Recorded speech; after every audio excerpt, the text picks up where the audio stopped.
கிட்டத்தட்ட 2000 ஆண்டுகளுக்கு மேல் பழமையான ஒரு திருக்கோவில்.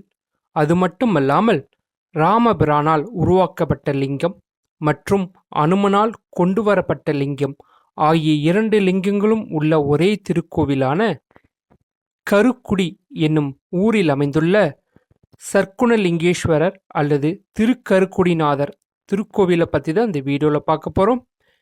வணக்க மக்களே, நான் உங்கள் சரோ. வாங்க வீடியோக்குள்ளே போகலாம். வீடியோ பார்க்குறதுக்கு முன்னாடி நம்ம வீடியோக்கு ஒரு லைக் பண்ணிட்டு பாருங்கள்.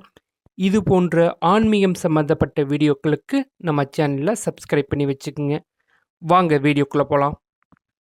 இத்தலத்தின் மூலவர் யாருன்னு கேட்டிங்கன்னா, மூலவருக்கு 3 பெயர்கள் உண்டு.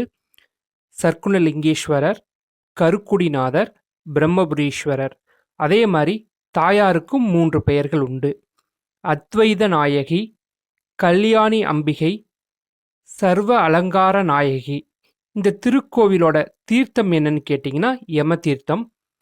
இந்த கோவில் அமைந்துள்ள இடத்திற்கு புராண பெயர் மருதாநல்லூர். இந்த கோவிலை பற்றி திருஞான சம்பந்தர் தேவாரம் பாடியிருக்கிறாரு.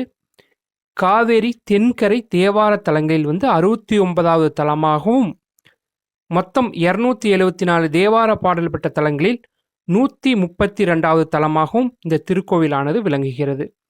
இந்த கோவிலோட வரலாறு என்னன்னு பார்ப்போம் வாங்க.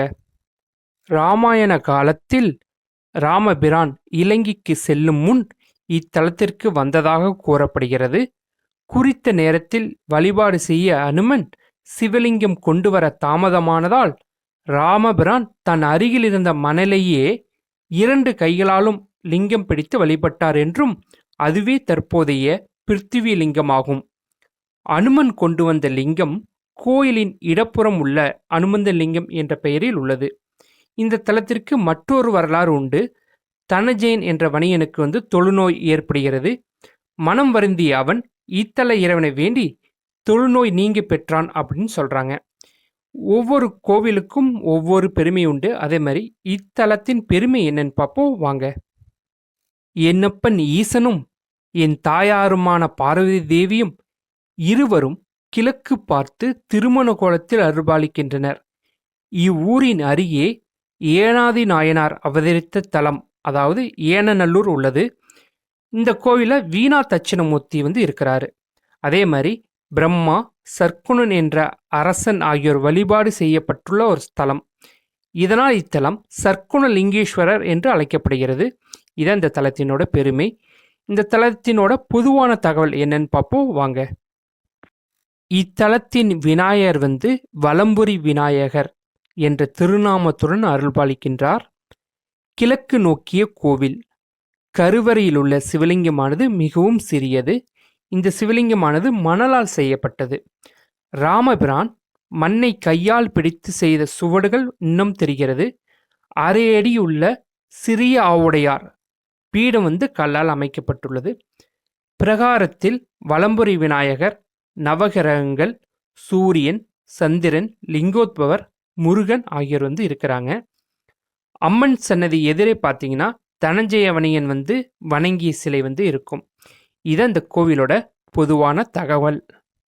இந்த கோவிலோட திருவிழாக்கள் என்னன்னு கேட்டிங்கன்னா, மகா சிவராத்திரி, மார்கழி திருவாதிரை, பிரதோஷம் ஆகிய நாட்களில் நல்லா இருக்கும்.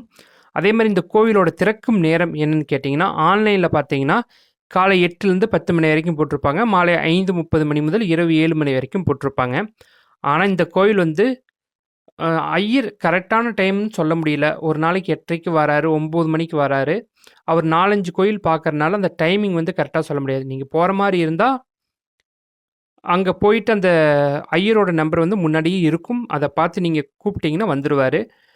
நீங்கள் காலையில் சொல்லணும்னா ஒரு 7:30 மணி டு 8 மணிக்குள்ளே வந்துடுவார். வந்துட்டு அவர் அபிஷேகம் செஞ்சுட்டு கிளம்பிடுவார். சாயந்தரம் அதே மாதிரி 5:30 மணிக்கு மேலே வருவார்.